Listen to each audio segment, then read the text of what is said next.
Hey, everybody, welcome to another edition of the Vandy program. I'm pleased to be joined by one of my good friends, a chap named John Puccio, who is based in a couple of places, and he can tell you all about that. And he's one of my oldest friends. I was thinking about this. I've known you for 20 plus years. I dare to admit it's been that long, but welcome to the 20 years program. doesn't get you as far back as it used to, that's for sure. I don't know. I don't know what to make of that, but John is a writer, among other things, but a writer who has a Substack. And one of the things that caught my eye on the Substack recently was an article that was so good I printed it off, Wow. which I which I don't and I know if don't I do have that. I don't know if I have copyright approval for that, so Um, it's Substack. it, Anything it's goes. an AI Laura Dern lookalike, maybe Sure. Yeah. that was pictured. But I don't know, John. Can you tell us just a little bit about yourself and what has brought you to where you are now, and then exactly where you are now, and then we'll get into the writing stuff. Oh, geez, Dave. Well, I've been a PR corporate communications professional for many years now, and we met because you were a client uh, of quite a while ago, a few firms ago. Um, and it's an interesting time for the industry. We can talk about that later if you want. But in terms of the writing, it's something that it's a great creative outlet. I feel it's something when you do what we do. Working for other people, it can be rewarding work sometimes, but it's also often very corporate, and you do what you do because you need to. But I started sailing to Byzantium because I wanted an outlet. So I don't write as frequently as I'd like, but I do put effort into each piece. There's a lot of thought, and it usually takes a lot of time before I actually start writing something. And uh, you know, it's it's for me mostly. Like, you like to have an audience when you write these things, and it's great when you get really positive feedback. And I have gotten a lot of good feedback on many of the things that I've written in the last, I would say, is it 4 years now? 5 years? It'll be 5 years. I started it because I had something to say about the withdrawal of Afghanistan and the run up to 9/11, the 20th anniversary of 9/11. And I had some things to say about that was received from different corners in different ways. And but it's random. It's really not political. I try not to be political that much at all. That's probably the first one that was really something that I just felt deeply. But mostly it's about pop culture or whatever I'm inspired to write about. And we can talk about the 9/11 article in a bit, but what really well, we were talking off camera ages ago, not ages ago, a couple months ago, I think it was, about the concept of everybody being stuck in, or society or culture being stuck in 2012. And you had told me that you had the article, you just needed to write the article, and so you wrote the article, which is shown here, the Perpetual Present.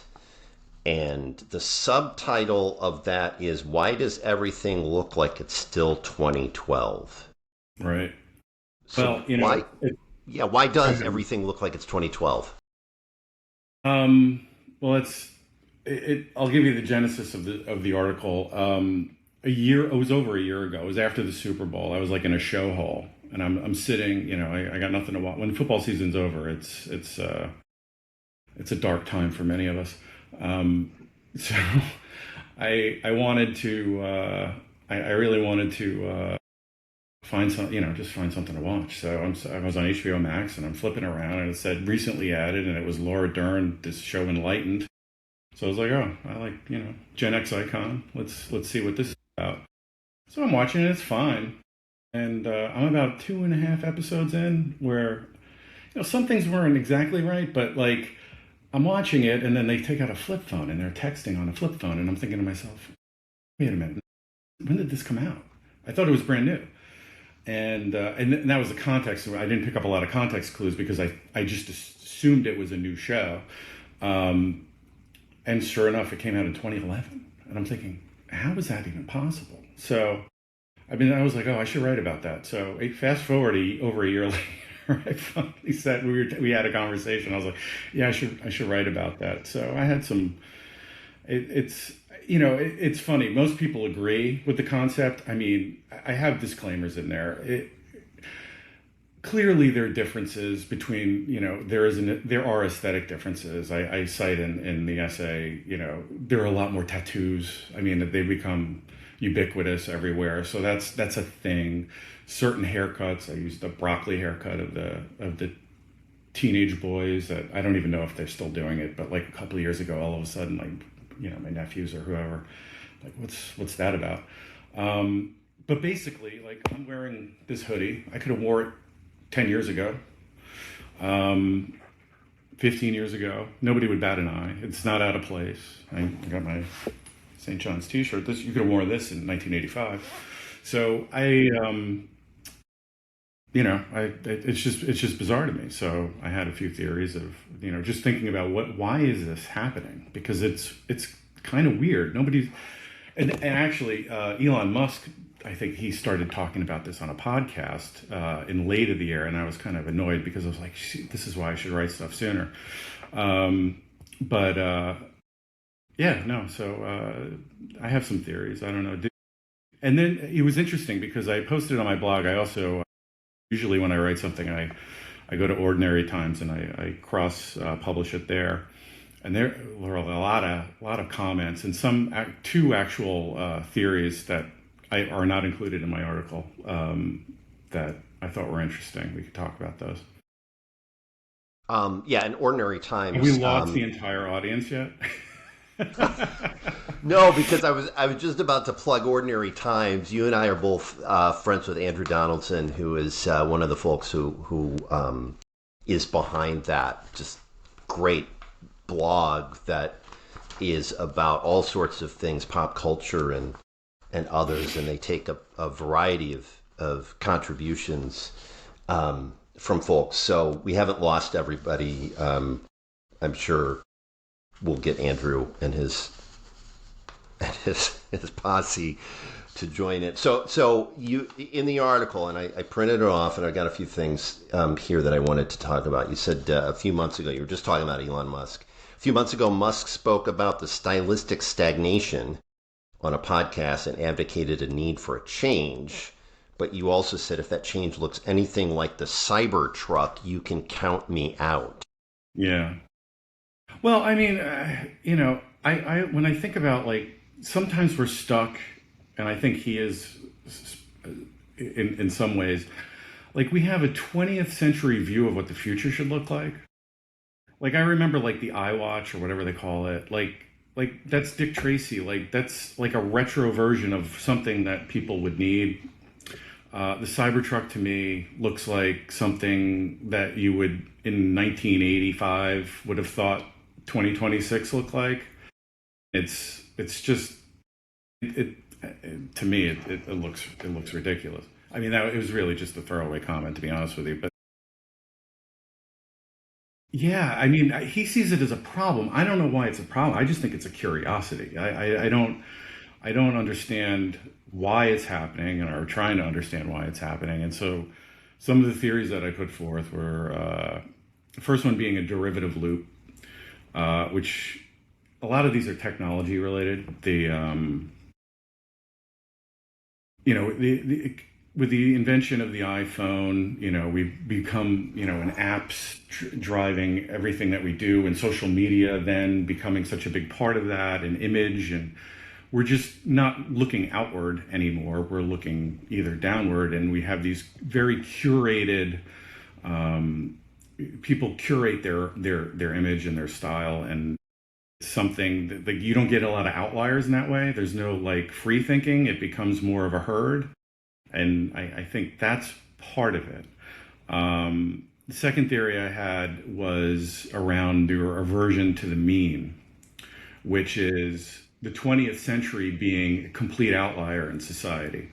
And that because of mass media that emerged in the first half of the century, with radio and then television, especially with movies, you see a progression where you have the world converging and all of these aesthetics that come together and are experimented with, and then you have something like the 1960s, which is an outlier even outside within the 20th century, which I put the photo of the Beatles that they recreated. The first was shot in 1963 and the second was shot in 1969, and it looks like they lived on another planet during the middle of part of that decade. You can't imagine that kind of aesthetic evolution happening now. It just simply doesn't happen.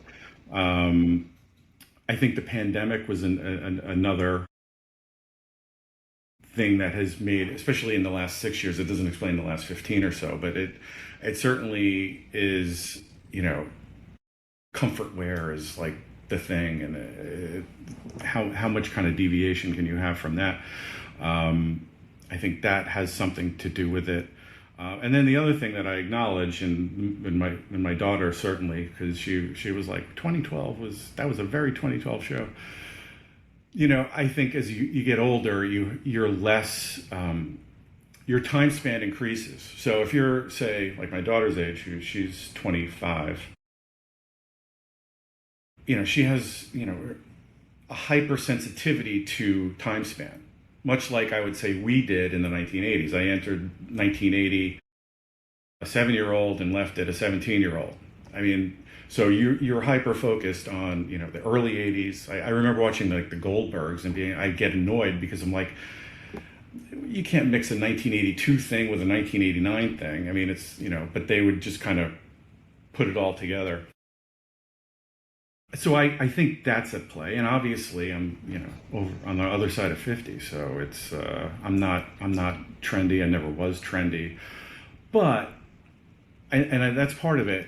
The aesthetic, it doesn't explain away the last 10, 15 years of just utter stagnation of the aesthetic, and it's interesting.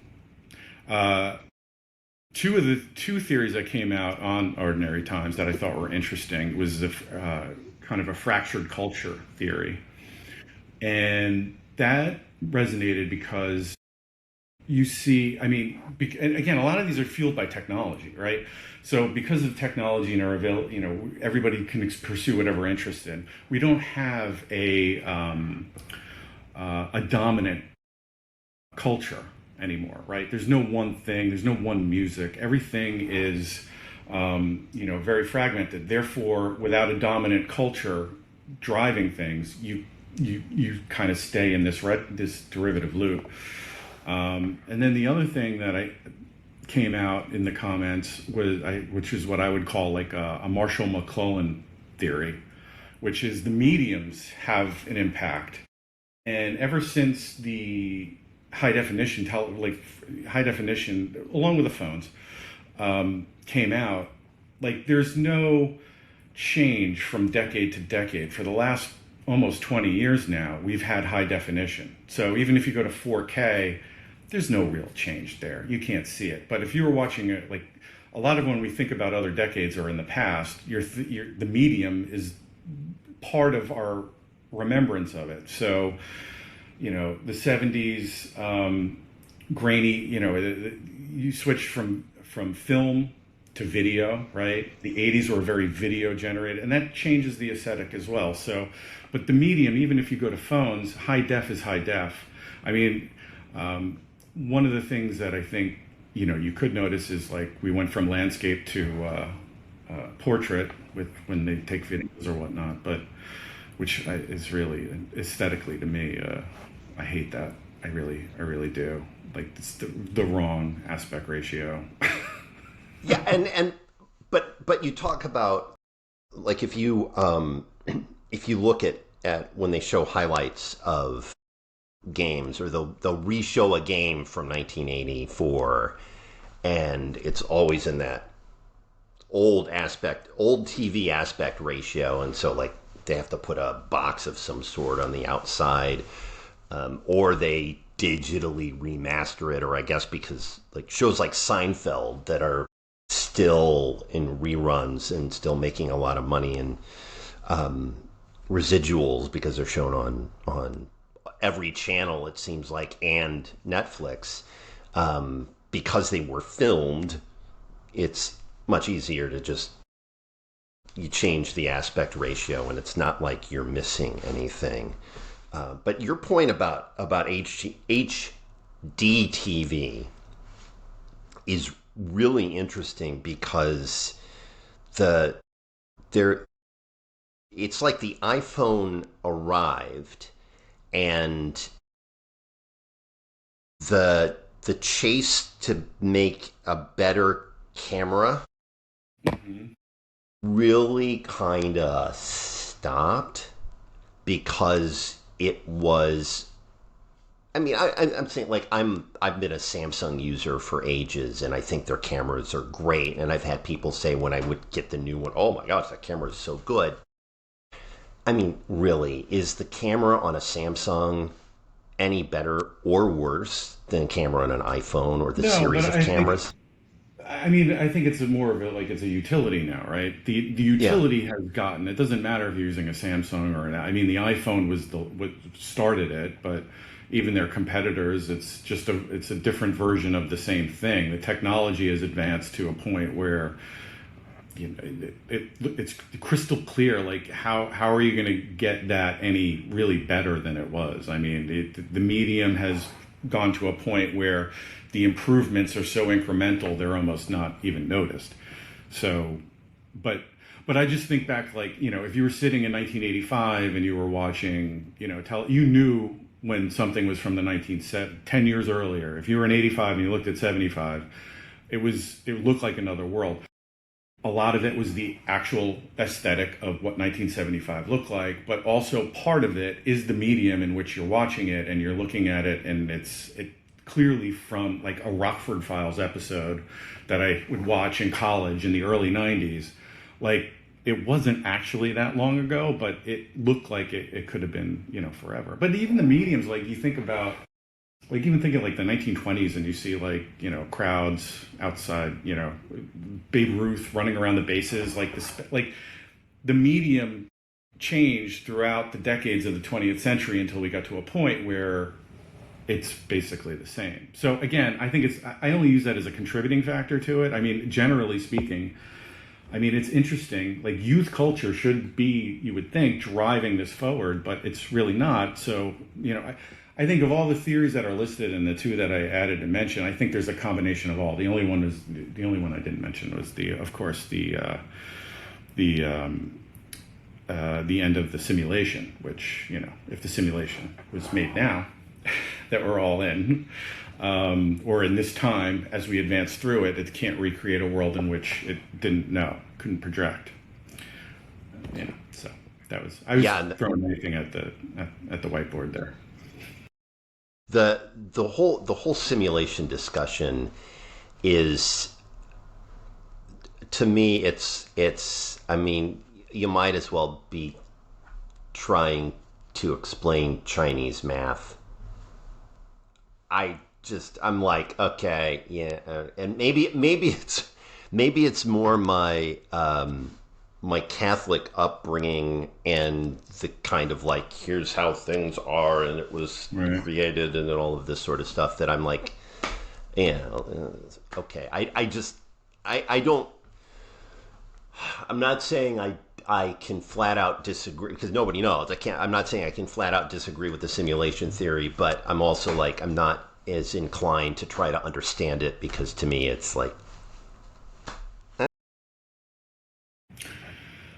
yeah, I mean, listen, simulation theory would certainly explain a lot of things.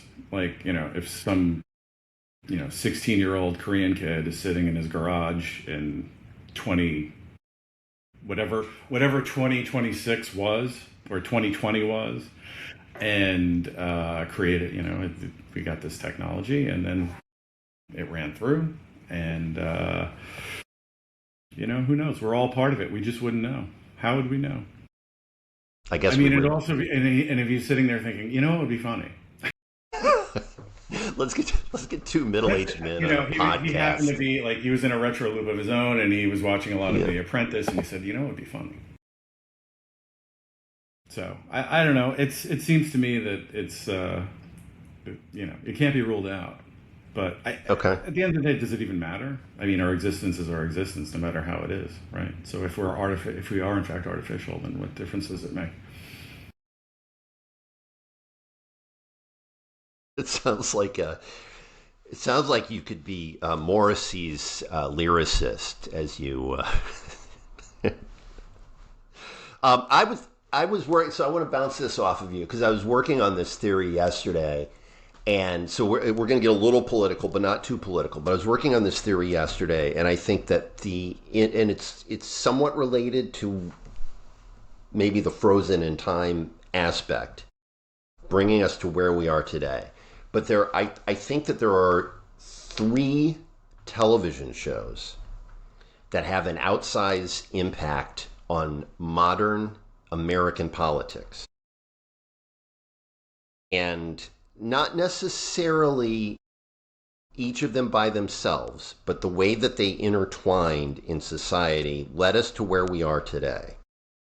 So if I were to suggest these 3 television shows that brought us politically to where we are today, what 3 would you think? 3 television shows that brought us to where we are politically? Yeah. Well, I don't know. I mean, what are your thoughts? Because I haven't thought about that. Okay. If you start talking, while you talk, I'll try and think of something. Okay. So, first of all, The West Wing distilled everything political into left versus right, and for lack of a better term, smarmy and snarky versus everyday Joe. That's show number 1. Okay. Show number 2 is Survivor, because Survivor got people to think of just about every interaction as part of a game. And if you're asking what you knew the end result was to be the last person standing. So Richard Hatch taught us all it was a game while we were watching the game unfold. And then every successive season has been where gamesmanship outranks anything else that you do. I mean, you could be unable to make a life raft or whatever, but as long as you play the game the way it's set out, right, then you could end up being the winner. Which brings us to point 3, The Apprentice. Because the way Trump was able to use The Apprentice as a springboard, falling back on he played the 2016 Republican primary exactly like it was an episode or season of Survivor. Right. So he knew who to kick off the island when and how best to get them kicked off the island. They just happened to, it wasn't an island, but you kick yourself off the island because you're like, Carly Fiorina, can't figure it out or whatever. But he also knew, so he knew it was a game. He also knew, because the rules had been cemented in some part by the West Wing, that that kind of language, that kind of way of operating, that kind of we're better than you mentality from Aaron Sorkin's writing, which was, I mean, you watch it now and you're like, oh my gosh, this was so in your face left wing that Trump realized that, put those two things together, had his own show as a springboard, which, remember, everybody was watching The Apprentice back in 2004, whatever it was. No, And this, I was a big fan of that show. It was great. yeah, It was this, great television. yeah, and this was, I think that those are the three things that intertwined that without the first two, we wouldn't have had the third. And without the, well, without the, I'll tell but you what. I without, mean, honestly, Dave, I never watched an episode of The West Wing. It never interested me. So, I mean, I think your observation about Survivor is certainly that changed television, and that certainly led to Apprentice, right? Um, you know, I think you might be giving an outsized influence to television as kind of a primary driver. I think going back to one of the theories about why culture has stagnated is the fragmented nature of our society, and it increasingly fragmented where people are just following whatever they're following. I think that is one of the things that lead us to where we are now. I don't know how much can television shows. I mean, they're impactful in terms of, I mean, if, of all the three, obviously Apprentice, because Apprentice elevated a future president to a status he would never have been without it. And then, but to factor in if did he really have that kind of political aspiration at that point? I mean, I don't know. I know there are interviews with him like on Donahue in the '80s or Oprah or whatever, talking about, oh, if I was president, whatnot. I mean, was that his plan all along? I tend to doubt it. I mean, it's possible. It's possible it was all part of his plan to become president of the United States, but it's interesting. I mean, reality television, certainly. I mean, Survivor launched reality television, which definitely affected the culture. It definitely contributed to anybody can be a star, right? You could, and it feeds into the explosion of social media. So, I mean, the influence is certainly there. I think certainly Survivor and The West Wing is to me, is just an Aaron Sorkin show. Like as I said, I don't remember ever watching an episode. It wasn't anything I was interested in. But again, that's me. Maybe it does have an outsized effect on what people perceive. Maybe what people perceive what a president should be. Maybe from that regard. But I know, I do know that Democrats love that show. But I'm neither a Democrat or a Republican, so it doesn't do anything for me. well, but there's another piece to what you were talking about from the Ordinary Times response theory, that you were talking about a shared culture, and I've heard it described as a monoculture that seems to be going away. And I think it's gone. I don't think it's going away. I think it's gone. It's been gone for a while. I mean, what shared experience do we have as Americans anymore? I mean, post 9/11, where are we? Where are we in terms of a shared culture? We don't have a shared culture anymore. But are things like the Super Bowl, which always gets huge ratings? They're divisive anyway, right?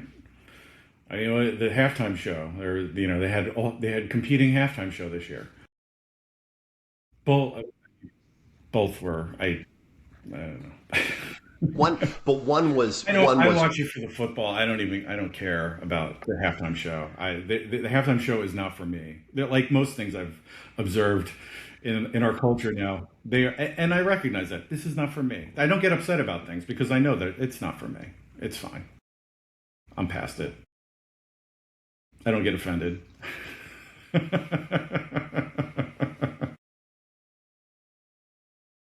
So many directions to go with that one. I had a chat with on the podcast, probably going back in the fall with my buddy Steven Berriger, Canadian Steve.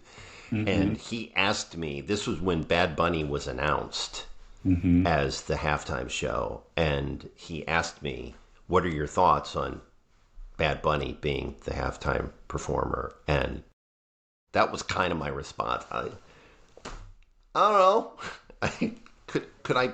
And at that point, I could not have picked. And now I know like who Bad Bunny is, and this is an OK Boomer moment. But I could not have picked him out if he was walking down the street before that. I didn't know, and I just assumed.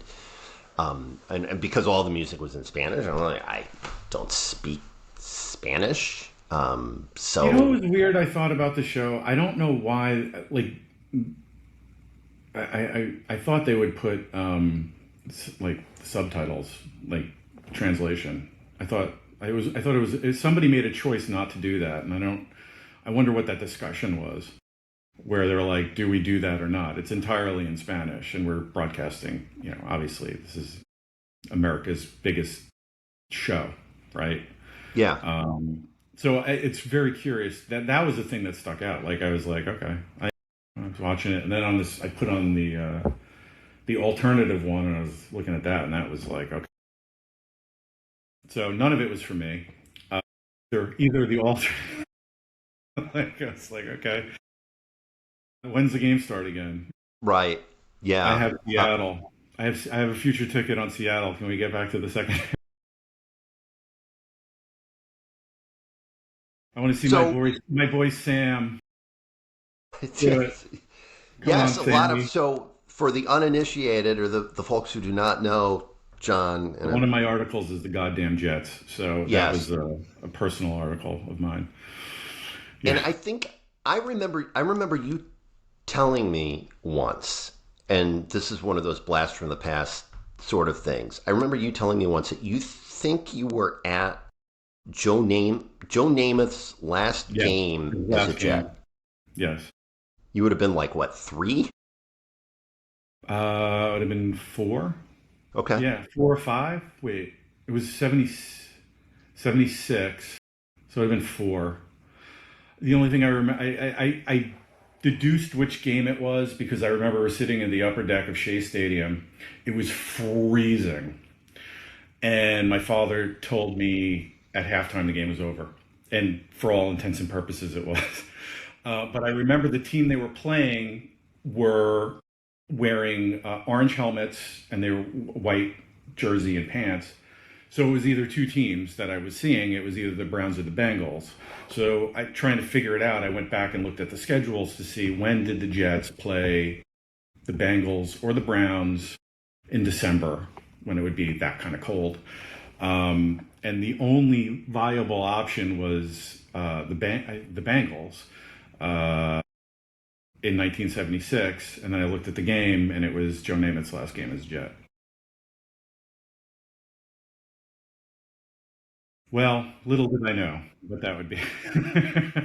and you also, I remember you survived one of the, like, we were talking at some point about boring games. Oh, 6-3. You survived. No, 3-0. Yeah, when I was in college, I went to Loyola in Maryland. Doug, who is from Maryland, it was a big Redskins fan, now Commanders, or if they change it again, I think they might, I don't know. We went to RFK, and we sat in the end zone on metal bleachers, and froze our asses off in a game that set back professional football many decades.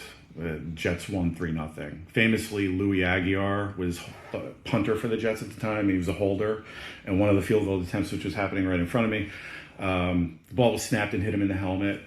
That sometimes you'll see that play. I was there for that. So, but the Jets won. They actually won that game. So, and then I think if I remember everything correctly, see, the Jets are just so bad now that it's just like it's just like nothing to root for.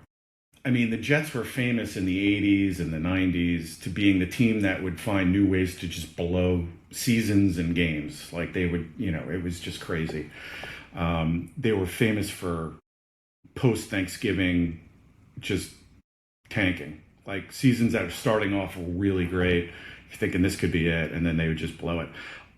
I think most Jet fans that remember those times would trade anything for the heartbreak of going 0-4 in December and January and missing a playoff spot. Like, there's literally nothing to root for. And it all goes back to the owner, but that's a whole other story.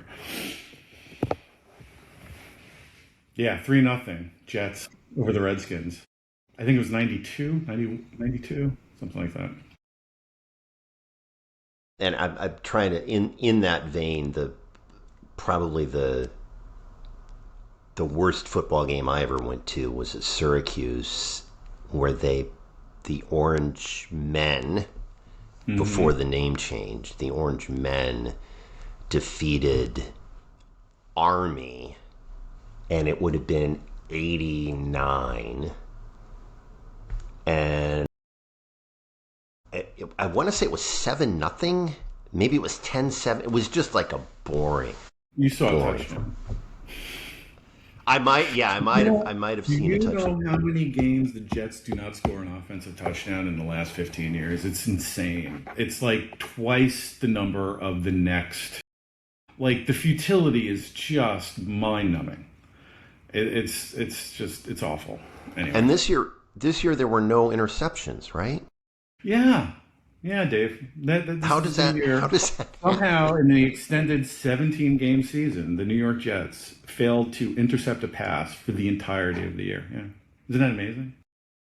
That's weird. So let's stick with pro football for a second, because I saw this week that the NFL, and I'm trying to think of when did they start doing you win the Super Bowl, you get to host on a Thursday night. Does that go back to the NBC contract, which would be 06?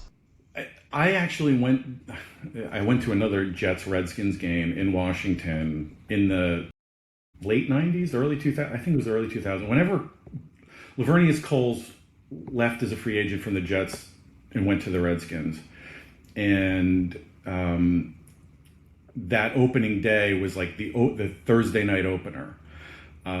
Neither team had obviously won the Super Bowl, but that was the kickoff, and they made it a big thing. And then in either the next year or the year after, they made it, that game was the Super Bowl champion hosting it. I don't know. Well, I was wondering when they started doing it. It might have had something to do. It was early, I guess we look up, whenever Lavernius Cole started with the Redskins, that would be the year. I don't know. It would be like 2004-ish, maybe.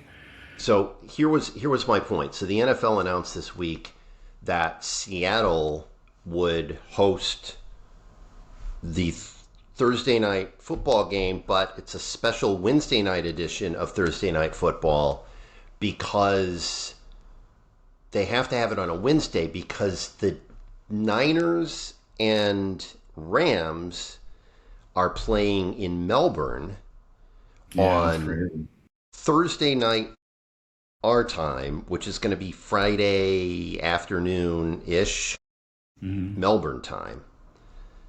And I know COVID threw all of this stuff out the window, right? Because they said, during COVID, there was the first Wednesday night and Tuesday night games or something like that. Right, and now that they play on Christmas, it's like, we own Christmas now. The NBA can forget about Christmas because it's now the NFL's. And so whatever day Christmas falls on, you're going to have a couple or three NFL games, 2 NFL games, I guess it would be.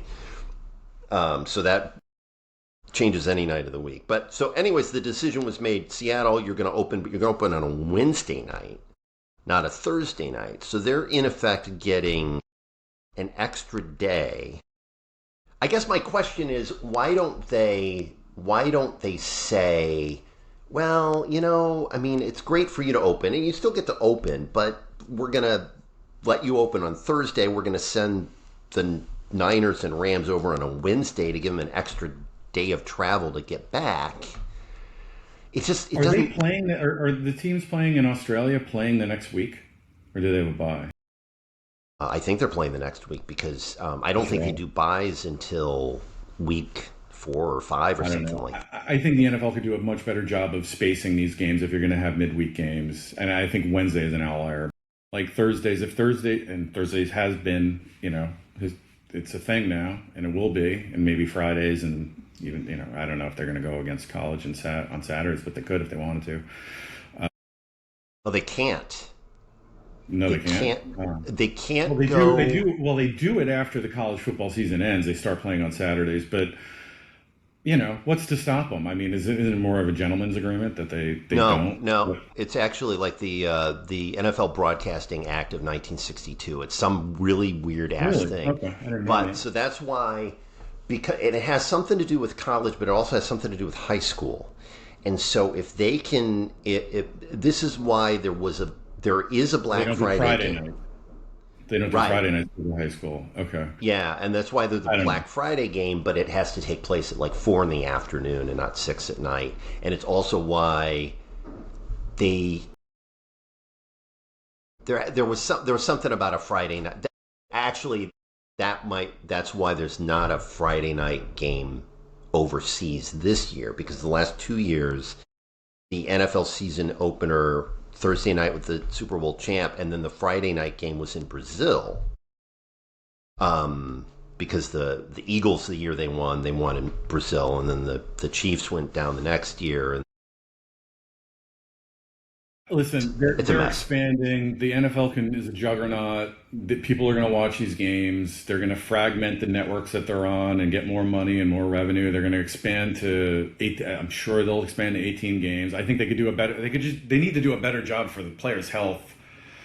Well, players' health. Like they'll probably, honestly, they're going to probably be playing a version of flag football in 20 years. I honestly believe that. But they could do a much better job of spacing it for them. And if you add it and they have the Super Bowl on President's Day weekend, right? So you have the holiday, you started a little earlier. You have an 18 game with 2 buys for each team, and then they have these schedule makers. I'm sure they could figure out how, if a team plays on a Wednesday, they don't play. They have a mini buy or whatever in between, or they get one of their 2 buys for the season.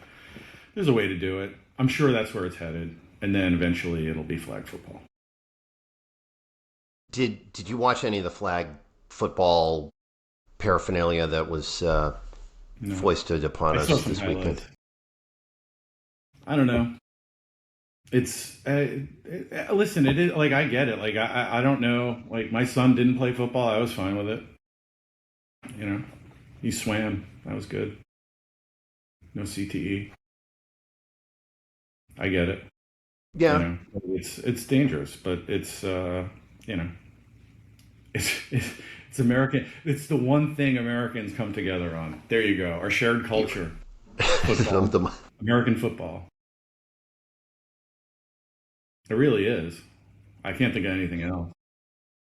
no, because we can't agree on and so we were talking off camera about basketball. It's college basketball season. You've got your St. John's shirt on. St. John's 41 years removed from the last Final Four. Yeah, St. John's, Georgetown, which was the classic. I think both teams, they were the I only two still, teams that, I'm still annoyed that they were in the same semi. They fought. They matched up in the semifinal. I don't know how that happened. Georgetown was number one. St. John's was number two. Georgetown had won the two games, and St. John's had won one against each other. And they were clear. They were the clear 1 and 2 seeds, and somehow ended up in the same semifinal. I mean, history. Villanova doesn't get to the final otherwise. I mean, I believe St. John's beat Villanova 3 times that year. Villanova had the perfect game, and they become storied Cinderella of all time. But I'm still annoyed by that because we should. So What is it? I just happen to have this sitting nearby. This is the Final NCAA Four, Final Four records 95. book. Okay. This is the 95 edition, but they have all of the brackets in here. So I'm going to pull this up. So St. This is John's going to was be some great pod, Dave. yeah, I know this is great. St. John's was the number one seed in the it doesn't identify what region it was, but the games were played in. Oh, they were out west. They got shipped out west. They were the number one seed. Georgetown was the number one seed in the East, obviously. There it is, West versus East. Midwest that year, Oklahoma was the number one seed. And they got to the round of 8 where they lost to Memphis. I'm sorry, the Memphis State University. Right. Now known as the University of Memphis, name change made in 1994, I believe. And then Michigan was the number one seed in the Southeast, and Villanova beat them. So it does seem like a little bit of weird seeding. Yeah. So, and this was, I remember, the dear departed Billy Packer. I wasn't a big fan of his as a broadcaster, but he did say some things that made sense. And one of the things he said that made sense was they should reseed the teams when they get to the Final Four, which would have then made the it would have been so I guess it would have been Georgetown, Villanova would have been. Yeah, they were the number one seed in the whole thing, I think. Because right. I mean, well, otherwise, my point being, I don't know. St. John's was the number 2 team in the country. They were the second. Like, they should not have been in that same bracket that met. Yeah, those are the only 2 teams that were number one that whole season. Most of the season, yeah. Which was that was the whole sweater game and oh yeah, that was, I remember it well. All those guys. Sorry to bring these. No, I mean it's great. Like, listen, tonight is, I don't know when this is going to be put out, but tonight they're playing Duke in the Sweet 16. That's why I'm wearing this shirt. It's great. I grew up in Queens, New York. Stone's throw from St. John's. My uncle, my grandfather went to St. John's. New York in the 80s. A lot of people young people certainly don't remember. St. John's was as big, if not bigger, than the New York Knicks. Like, they were huge. New York is a pro town, but when it came, certainly in the 80s, St. John's was just as big. And it's really interesting with Pitino coming in. This is the 3rd season now, and they got jobbed not getting into the tournament his first year. But people stirring the echoes. I mean, people are coming out of the woodwork, because people remember how awesome it was. And they're New York's team. It's not Syracuse, it's not UConn, it's St. John's. And as long as Pitino keeps coaching and Mike Rapoli keeps putting out money for these players, it's a resurgence that I don't think anybody saw coming. I mean, I would pay attention. It was exciting when Chris Mullin, who, everybody my age in my neighborhood wanted to be Chris Mullin when they were a kid. When he came and coached the team, and he wasn't really a coach. It was great to have him, but then it probably shouldn't have happened because how it ended. And the guy after him was, it was bad. It was just bad after Jarvis, after the turn of the century. Ron Artest teams that went to the Elite Eight 26, 27 years ago. It's been basically dead. And now it's back. Like, they're playing the Garden a lot. They're selling it out. Like, it's pretty amazing. I mean, Pitino is really, this is what I've lost track of how many teams he's coached into the tournament. But you think about it, I mean, they got Kentucky, Louisville, Iona, St. John's, Providence. I thought I said it, Providence. Yeah, Providence, Kentucky, Louisville. Did he take UMass? He might have taken UMass to the tournament. Oh, maybe. So that would be sick. I guess. Yeah. Oh no, was it Boston? Boston University? I forget where he was. I think he was in Boston. I don't think UMass was Calipari was UMass. Um, but my point was going to be, and this guy was kind of kicked out of the league or kicked out of the Yeah, NCAA I mean, he because had to go to Iona. I mean, he went to Greece before he went to Iona, right?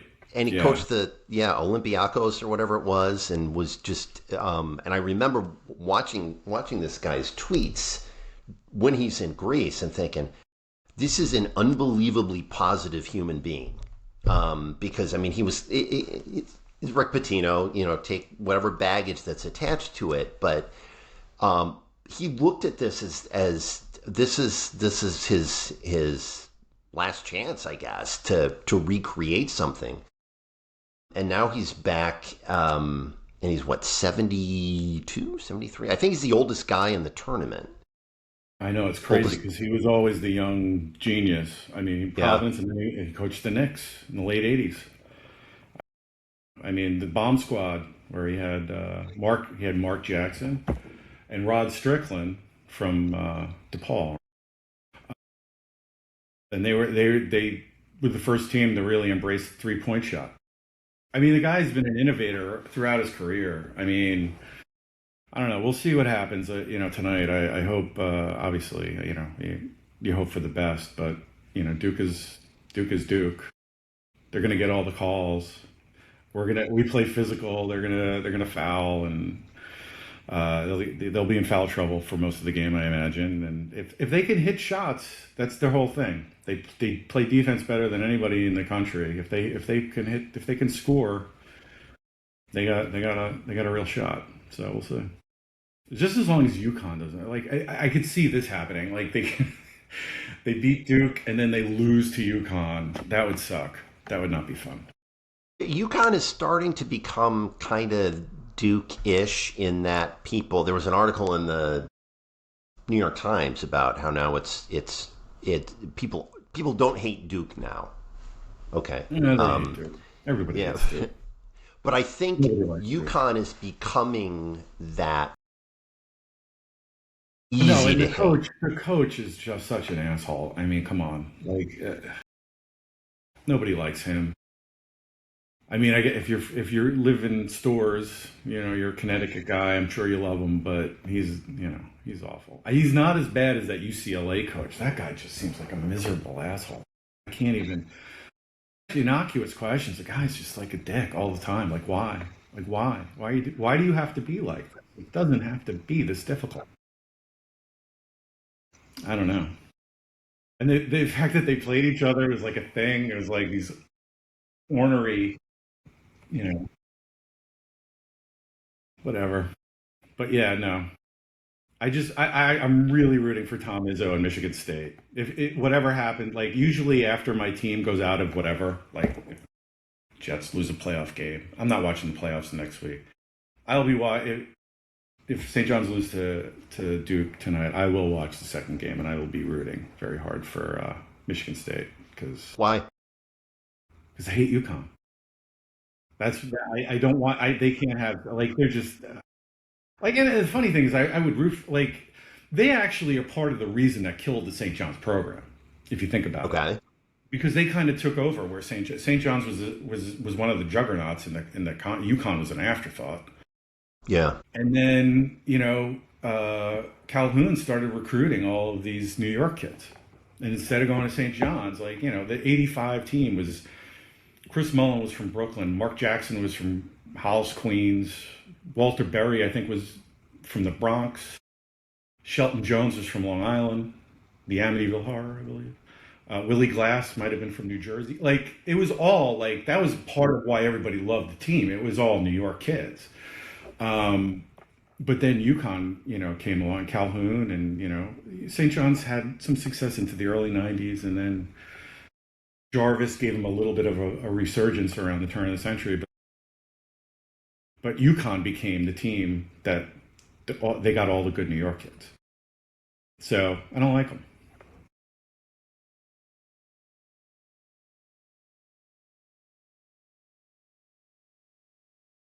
I don't know where to go with this one. They Is there took our anything? spot. It's sort of like how Michael Keaton would feel about Tom Hanks. Those would have been his roles. And then Tom Hanks comes along, and then all of a sudden, all the Michael Keaton roles are going to Tom Hanks, and very similar, almost did you exactly. ever did you ever hear the theory? You've probably heard this about. So I watch a decent amount of TV where there'll be an ad for one of the gold or silver vendors, and the spokesperson is William Devane. And the theory, the Which, by the way, theory. can I just stop you? This is one of the things that kills me. Working in, I used to work for in asset management. How did they get? I still don't understand how they get away talking about gold on TV like that as an investment. Like, there's no regulatory body that has to look at that and be like, you can't, because if you're in asset management, you are so regulated in what you can say and what you can't, and usually it's what you can't. And it just blows my mind that for years they're like, invest in gold, the world's going to go to shit. Gonna have my gold. Anyways, I digress. Sorry. No, but that's we'll get back to that in a second. What I was going to say is that the theory goes that the part of Sam Malone for Cheers was written with William Devane in mind. Okay. And when I think of William Devane, I think of Bad News Bears Breaking Training, where he played Kelly Leak's dad. So it's interesting to me that there was a TV. Wasn't he on Knots? Wait, wasn't he on Knots Landing at that time? I think so. So how did that happen? You would have been on two shows, or they couldn't get him. Maybe that was it. That was the problem. Well, Knots Landing took off. That's the PR answer. That's what Devane's people will tell you. Well, we were busy. We couldn't do two shows at once. That's what Michael J. Fox did with Family Ties and Back to the Future. But, I'm no Michael J. Fox. So I guess that would be their answer. But the role was written with William Devane in mind. And then... I could see it, I guess. That guy. I don't know. The guy...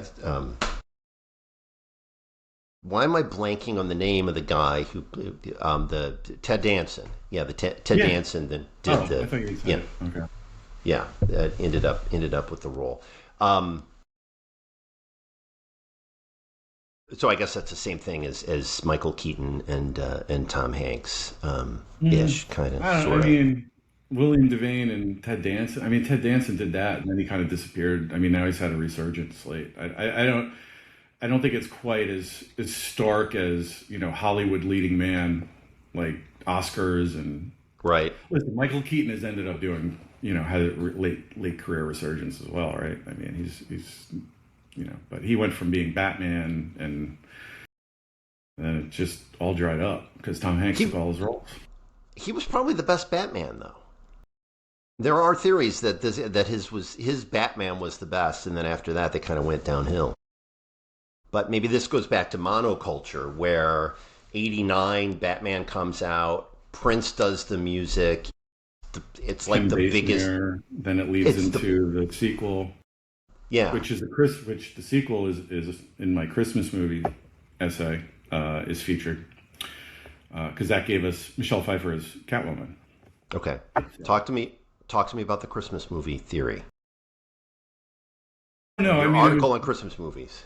Right. It was just the Die Hard debate about is it a Christmas movie or not just annoyed me to no end. Every year it comes out, so I just was like, okay, we're just going to assume that Die Hard is a Christmas movie. Now here are a list of other movies that now need to be considered Christmas movies, and I kind of go into it in what I think is kind of humorous. But give me an example. Eyes Wide Shut is a Christmas movie. If all you need is a flimsy Christmas time setting and that, because that's really, really all there is to Die Hard. I mean, that's it. It's done during so But the thing that I actually got some people got not heat, but I kind of take aim at It's a Wonderful Life. I think pretty accurately.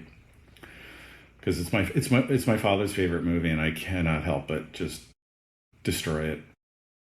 It's actually probably not. It's not a great movie. in my estimation. But maybe it's revisionist history where you think back to the first time you saw it. It's like, oh my Well, god! I just hate it. Like the guy never did a thing in his life that he wanted to do. Like, and this is the theory. Like, oh, like this whole you have a town that just took advantage of him.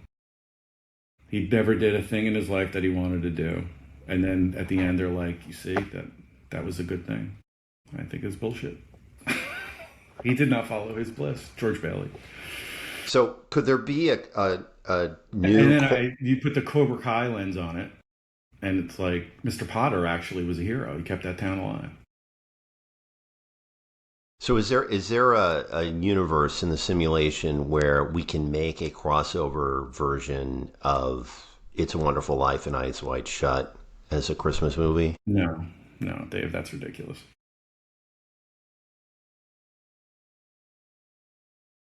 No, but it's interesting. I make the argument that Lethal Weapon actually is made a year earlier than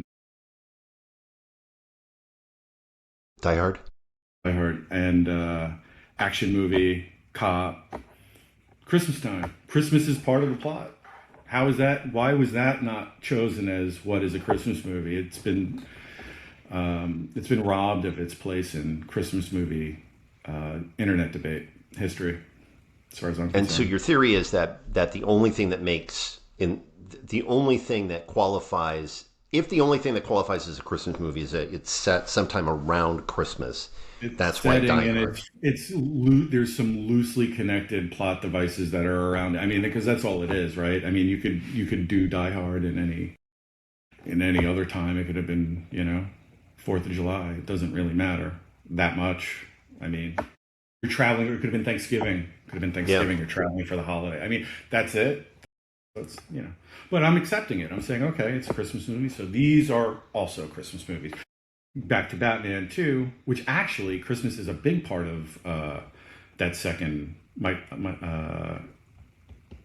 Keaton. I was going to call him Michael Douglas, which I believe is his original name. He changed it. That might be. That sounds correct. about right. Yeah, that sounds about right.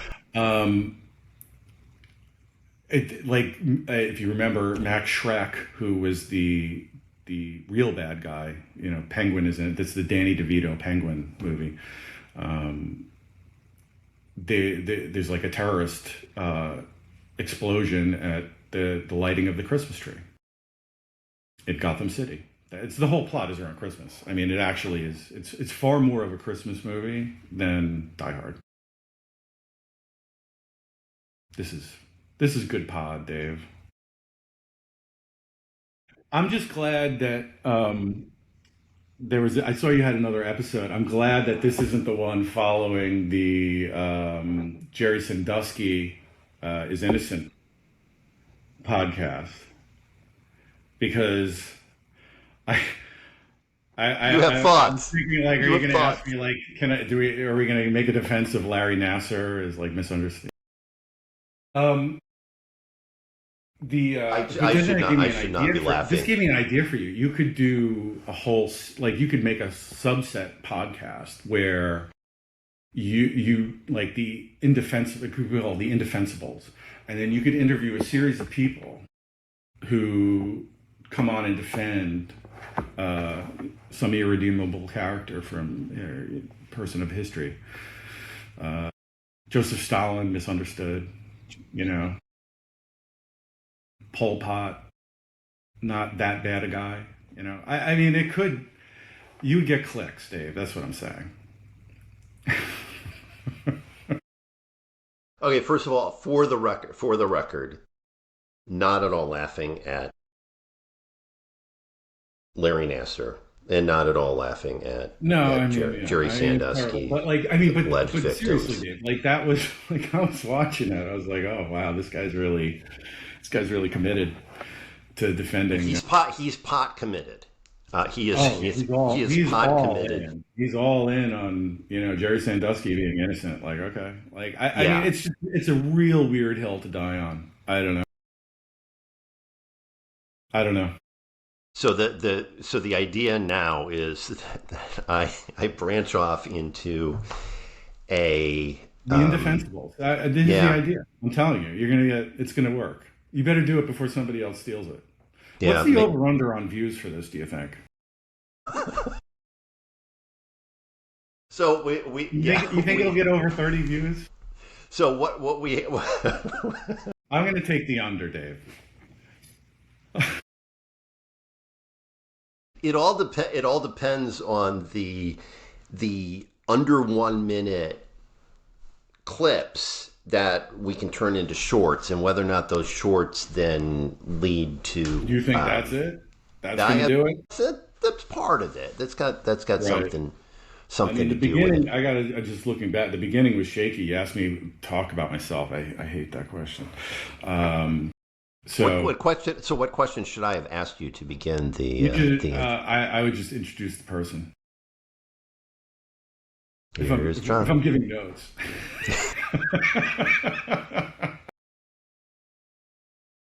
What? I don't want to talk about my PR career, but I can talk about PR if you want to do that now. Yeah, we That can could be do that interesting. because That might generate some heat on LinkedIn. yeah well because we need to challenge some sort of assumption about the industry that's out there. So what is the assumption about the PR industry that we should challenge in a minute or so viral clip that will take over the internet? Um, well, take over the internet. That's those are big goals, Dave. I would say, obviously AI is is what I think is creating a race to the bottom for this industry and every other professional service industry.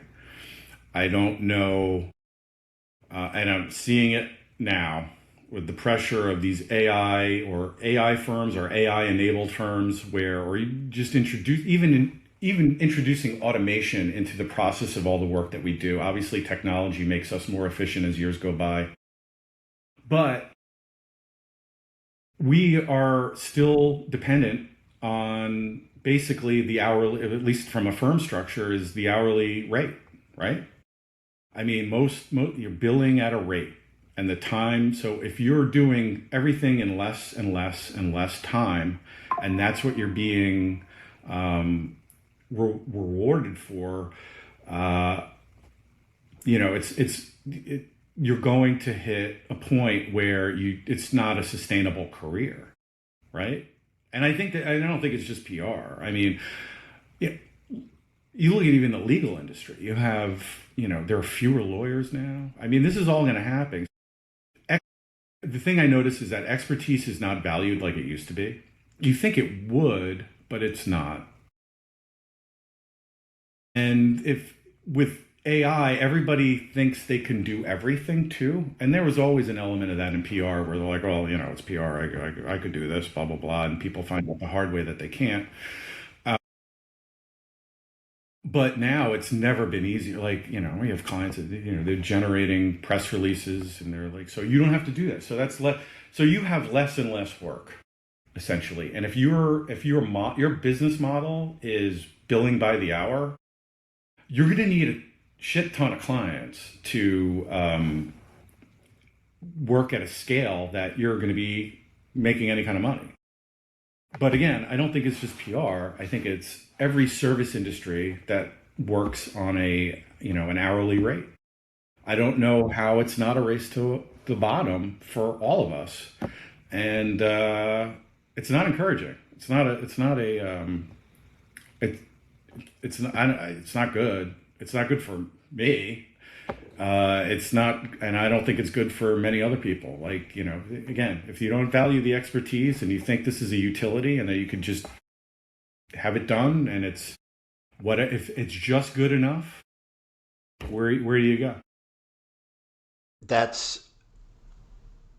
I don't disagree. It is actually kind of scary if you compare anything hourly. The easiest comparison is to the legal profession, and I can think of so many instances now where you hear stories from people who are in law who are like, you just type in, I need a will, I need a give me a contract fix this contract. Well, think And about it they takes, used to do discovery. They used to hire tons of like recent law school graduates, and they would come in, and they would just do discovery, and they go through paperwork and all that. Now, all that is gone. yeah, They have automated discovery companies that come and they blow through everything. They now with AI, it's even more so that they can analyze everything anyway. 17 different ways. The AI implication on humanity is a real thing. It really is. Like you become efficient to a point where, um, what do you, what are the viable jobs? You could say, well, I can just drive an Uber, but that's only going to last so long until they have automated vehicles. You're not. This is where it's all going. In 20 years' time. I mean, in a lot of ways, I feel bad for my kids. I mean, it's rough out there. It's just getting a start, and but it kind of sucks at this point too because I'm not done. But that might not be my choice, right. which is a very real thing. And I think a lot of people, certainly in our age cohort, there's always an element of ageism. But certainly you see that now. I can't imagine. It's pretty obvious to anybody. Like they're like, they'll get some younger person who's cheaper, and that's always been the way. But like, there's a certain point where the system, it's like from a macro perspective, if you don't have young people coming into these professions and learning it from the ground up and understanding what it is they do and why they do it, and all the different aspects that you learn coming up, where you cut off that feeder system, that when you go up in your career and you have more responsibility, and what's going to happen? Who are you going to have? The people that you're expecting to take these leadership roles are not going to have the perspective because of the automation of it all. And again, not just from a public relations standpoint. I mean, it's from everything. Lawyers, you're going to have fewer. Like, so who are the people? You know what I mean? Maybe you don't need as many, and maybe it won't matter. But I wonder about that. I think that. So anyway, the whole you have the devaluation of expertise and the commoditization of all these professions, and it's a race to the bottom. I don't know where it goes. I don't know. Do you know? Do you know where it goes? Do you have thoughts on that? Again, I don't disagree with most of what you're saying. What do you disagree with? What do I disagree with? That would be interesting to know, because I think I'm 100% right.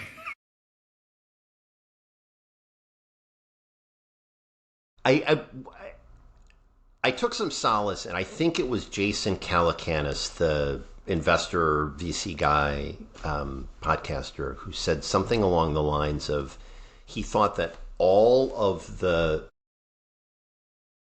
he thought coders were going to be in trouble because of AI, because all you really have to do is understand the prompt. But he thinks that writers actually have a future, because the ability to, and I don't know if this was, if part of this is being able to, where you see an article and it immediately passes the sniff test, where you can tell that a human wrote this versus AI slop that that was written by a machine. Listen, in my own writing, it's like I'm pissed off at AI because of what I used to love using M dashes, love them, and now I still use them. You're going to take them from my cold dead hands. Like, you see the LinkedIn slop of like, these Right. are clearly AI generated posts for engagement. Like I hate that. It's just awful. But as a utility, I mean, if it's used for the purposes of good, AI is an incredibly helpful tool. It really is. I mean, you can get to it's like advanced search and it has recommendations and it's worked that way, but that's not how people use it. Like they're using it as this is in and it's the output and that's that. And maybe AI gets to a point where it's so good that it fixes your shitty prompts or what you're really asking. I mean, when you challenge it, like, and the more you challenge these, like a chat GPT, I mean, you see the limitations. Like the people who are really like trying to, okay, I'm coming at this from an angle. I want to, what's an, here's an idea here, here's an idea here.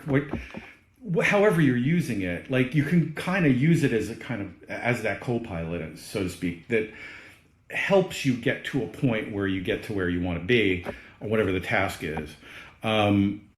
But that's not how people are using it. They're using it as like, and it's just shit. And I don't, but I'm discouraged because I don't think people care. It seems, I don't know. It seems You mean like that they don't care that it's taking jobs? It's good enough. It's good enough. They don't care. It used to be the lament in PR that people couldn't write anymore, which I think was true. And now they certainly can't write. Like, forget it, because they don't have to. Well, I had a client thing pop up a couple of years ago where a client reached out to me and said, "Can you write a press release for me, and how much would it cost?" And almost before I could give them an answer, they responded, "No. I just had AI do it for me."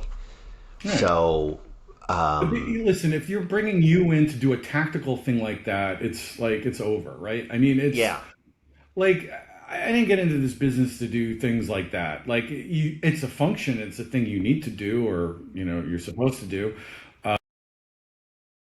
But like it was never that. It's always like, what are the complex like the thing that I like most is complex communications challenges and trying to figure out how to deal with them, really, whatever that may be. It could be crisis. It could be, okay, this is the objective. How do we get to that objective? Like the creativity or thought leadership. I love doing thought leadership because you can really dig into things and elevate the perception. But like, again, I feel like it's all becoming more and more devalued. It doesn't even matter. Everything is becoming more,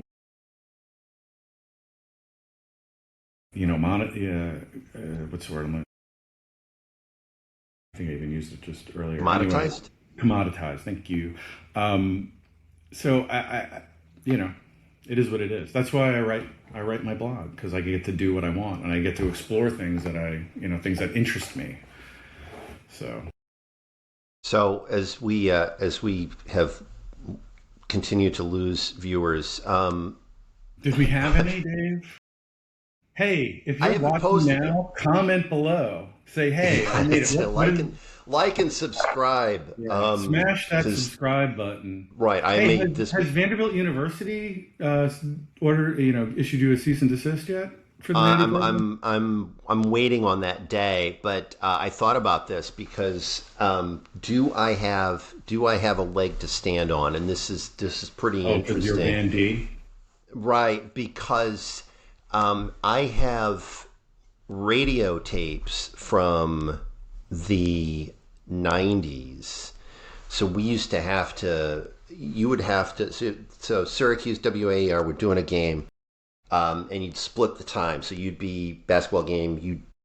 If you lost the coin toss, you got to do play-by-play the first half, and then the other person got to do play-by-play the second half. And so we'd have somebody back in the studio that has to put in the cassette tape and tape it off of the radio. And I have tapes that say Vandy first half Syracuse versus St. John's. So, and that was a nickname that so if were I contacted by Vanderbilt University, I could say, well, at least I have used this in interstate commerce as name derivative. The other option is I go with Listen, the Wally program. You're lucky the Sandusky episode just didn't really take off because, they. Yeah, that. This disclaimer, this has nothing to do with Vanderbilt University or the But Commodores. they hired James Franklin away from Vanderbilt, right? So there's a connection there that I'm sure that they could be. Penn State hired James Franklin away as I don't think I don't think that's the connection you're looking for. So, in the interest of not depressing people any further, Sure. I guess as a closing thought, what would you share with both viewers of this podcast as they look out at the horizon at what's happening? Give me something that you're optimistic about. Geez, Dave. Or am I asking the wrong person for optimism? Well, I mean that's like optimistic about. I would say this. I think generally, humanity has proven to be extremely resilient,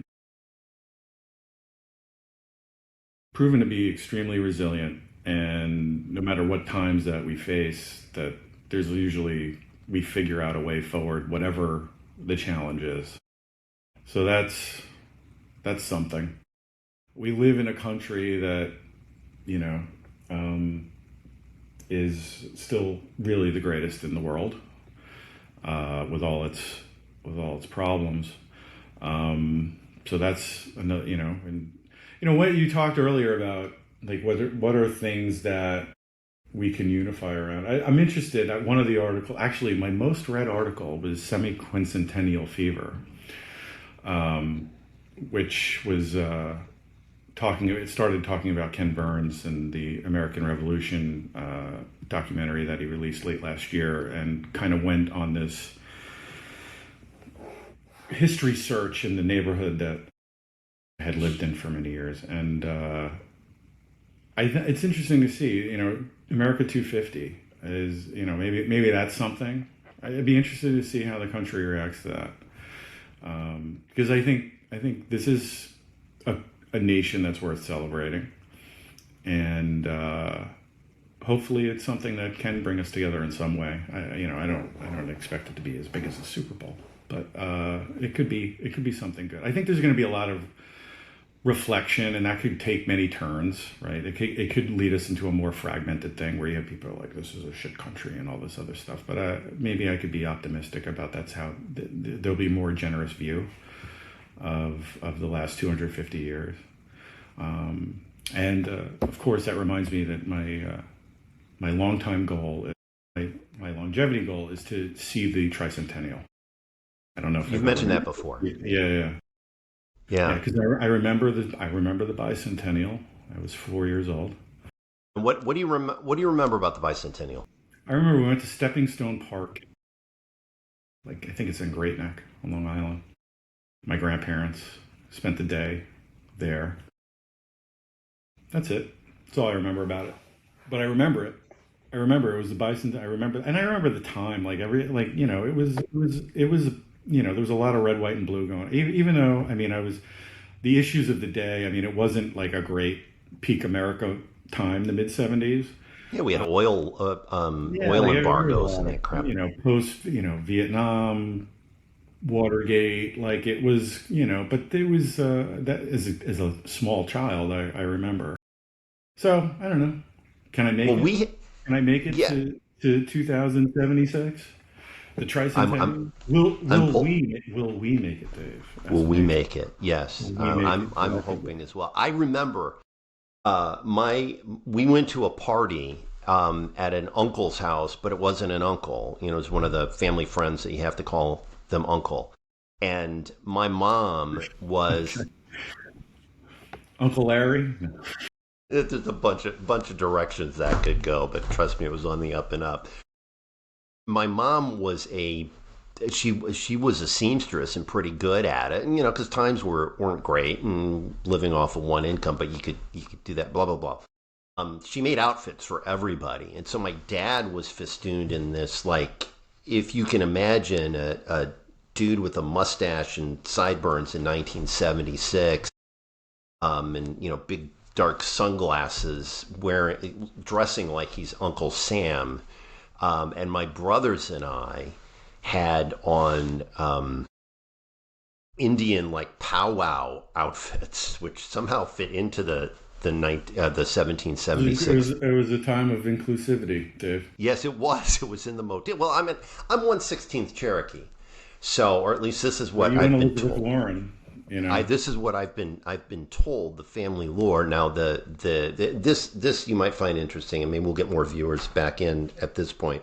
I don't think that's how I did one of those genetic things, and they keep this. I did it 5 years ago, and they keep changing the results. I know. I've noticed that too. I know. I'm 20% Italian. I had some sub-Saharan Africa, like a trace that I was, very excited about. It seems to have disappeared. I don't know. Yeah, I'm 20% Italian now. Are you really? I am. I'm pretty excited about that fact, because there is not one Italian last name anywhere in the past. So I don't know where the heck this comes from.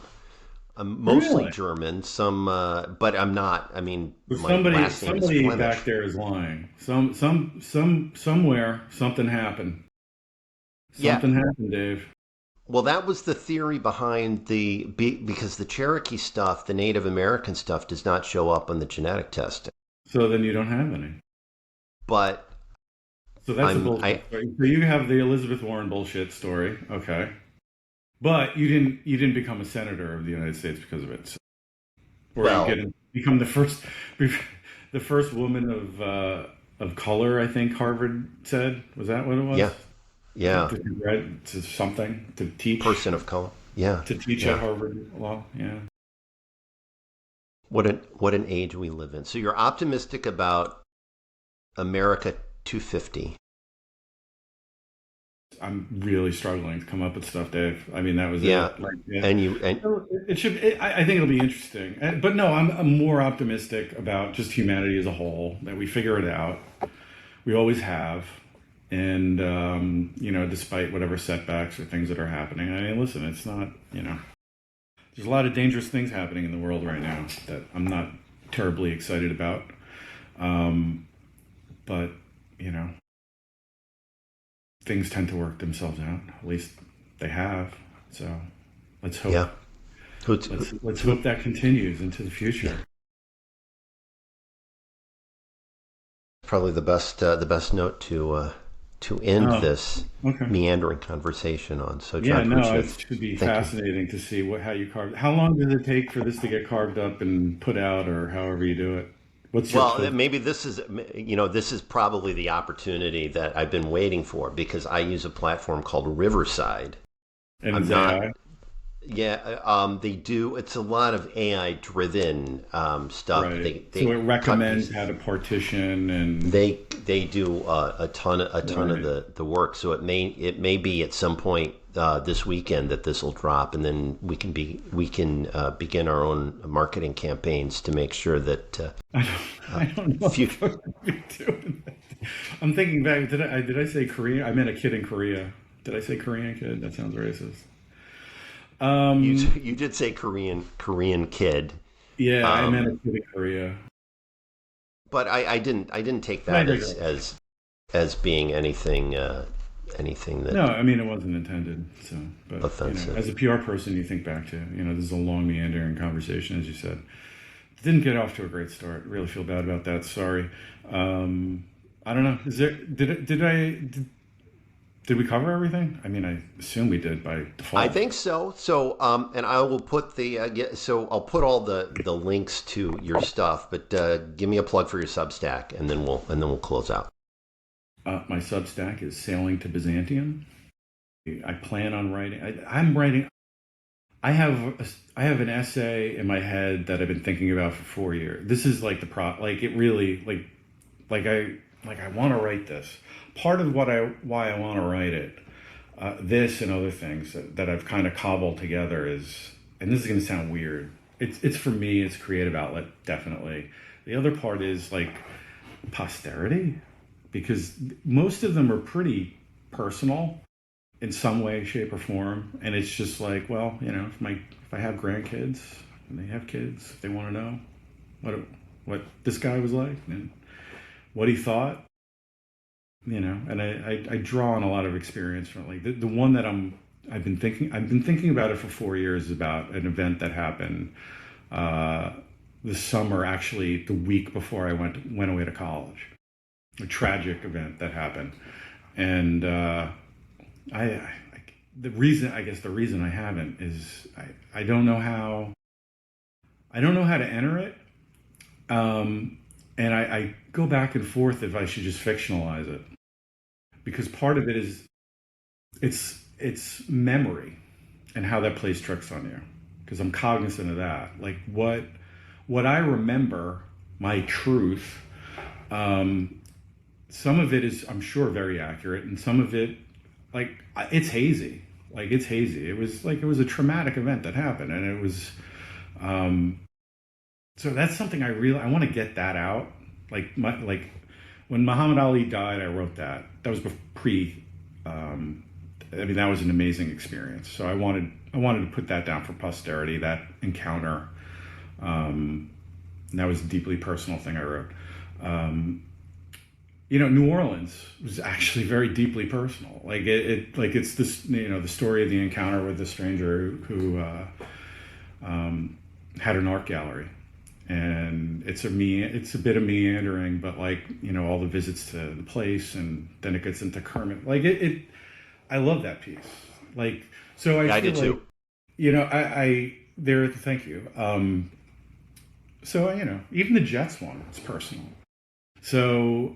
I feel putting it down is just, I'm not writing a memoir. Nobody gives a shit about who I am or what I did. And that's fine. Nobody gives a shit about it. But anyway, in 100 years, we're all forgotten.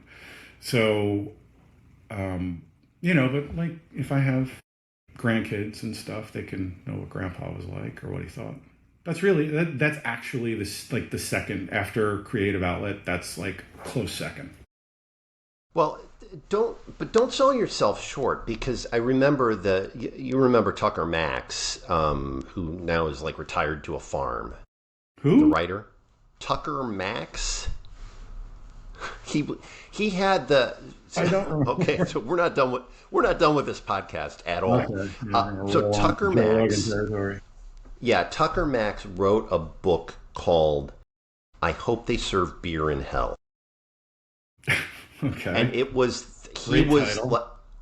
was the original bro blogger writer guy, and all of it was about go pick up chicks and go out to drinking and bro culture, all this sort of stuff in the late 90s, early 2000s.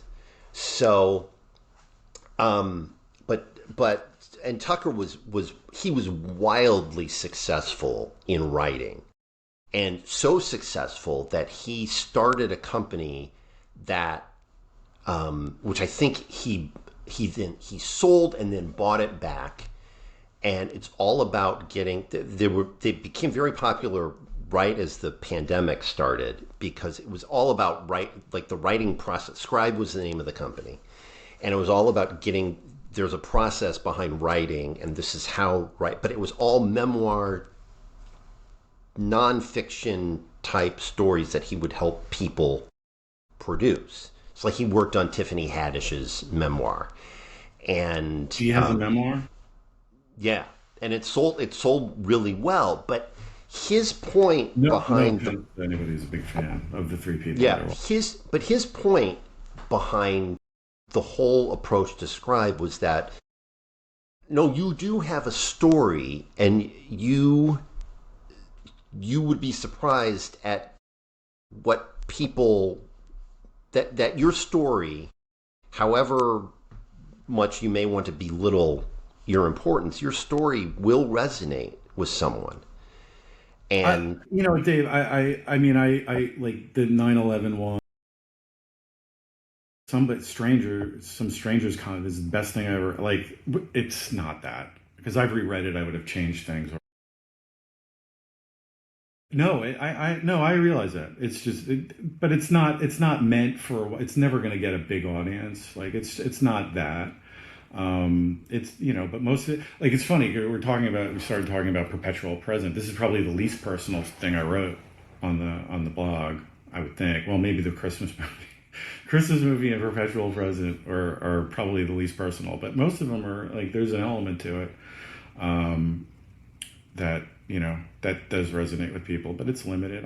But again, it's not. It's like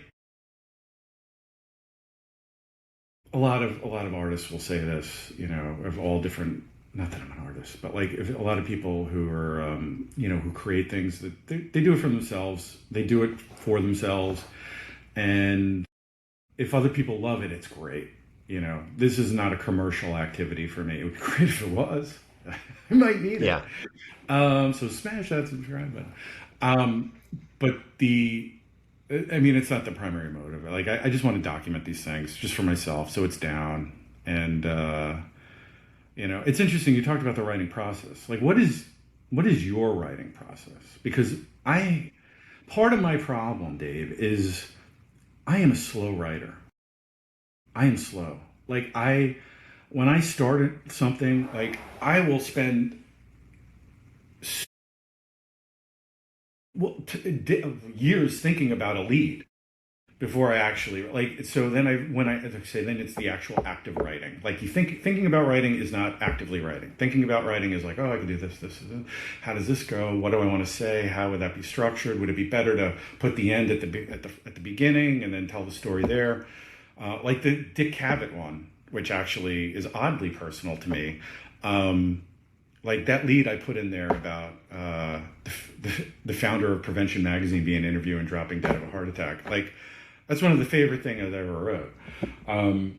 But like, I thought about that for so long, and then writing it is less time. But still, when I write, like, when I'm done with the first paragraph, I'm basically done. Like, there are people that just and people that I work with, especially in PR, that they'll just draft it.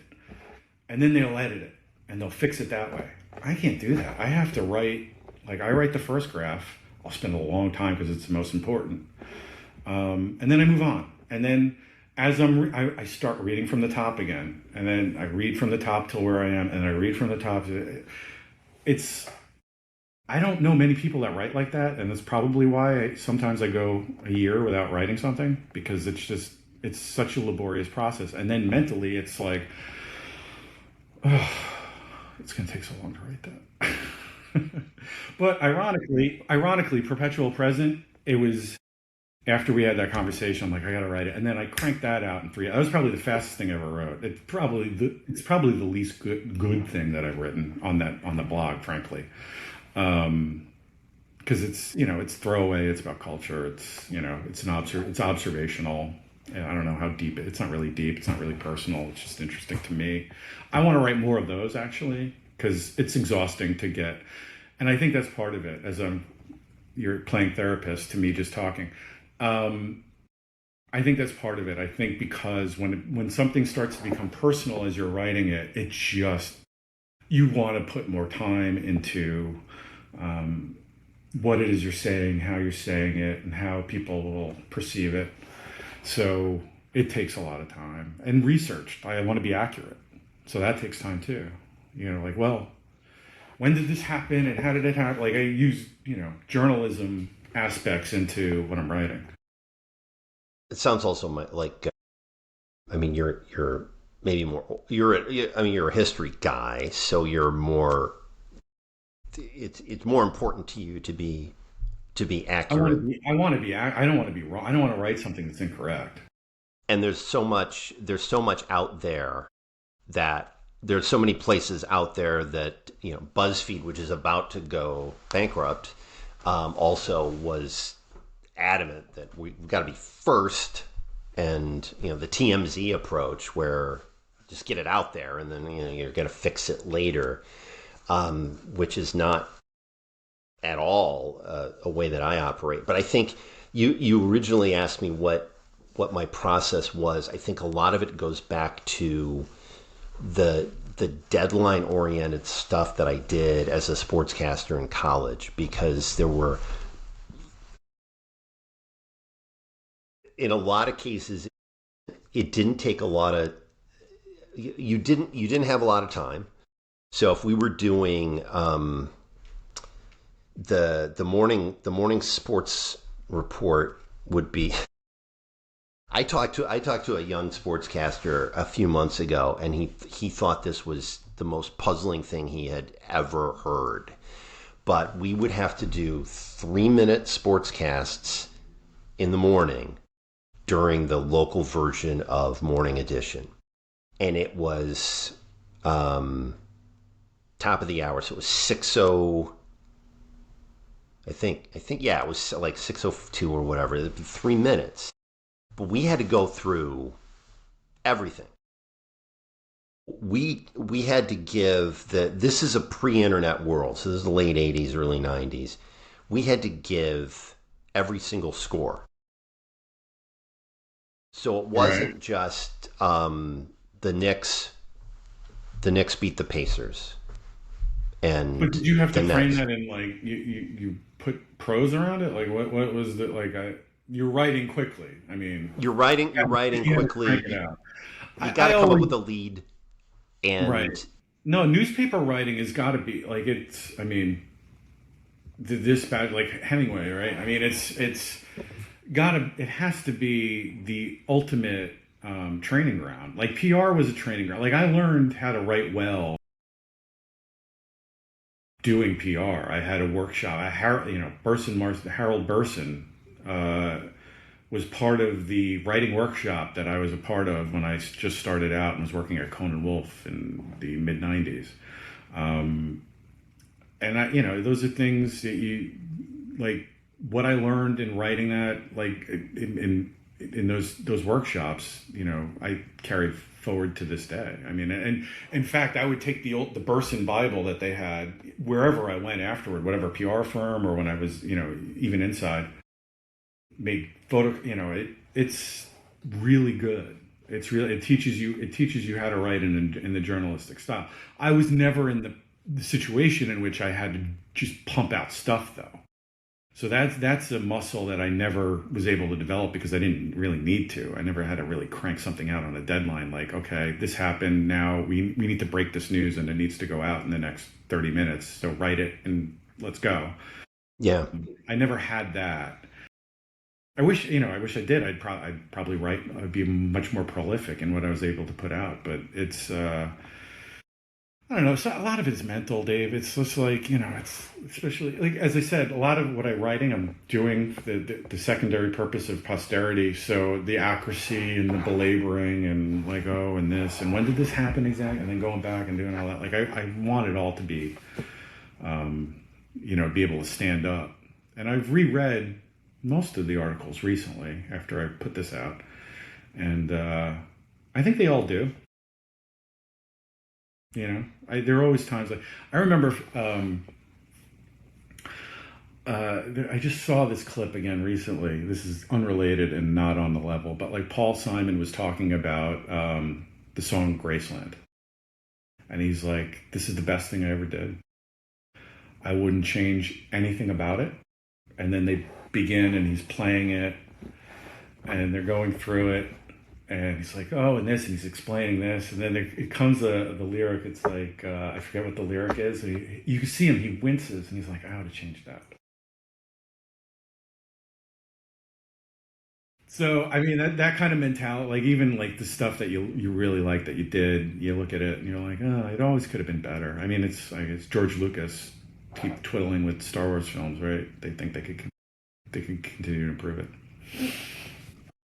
I guess that's a good place to close. John Puccio, thank you so much for your time. All right. Thanks, Take Dave. care.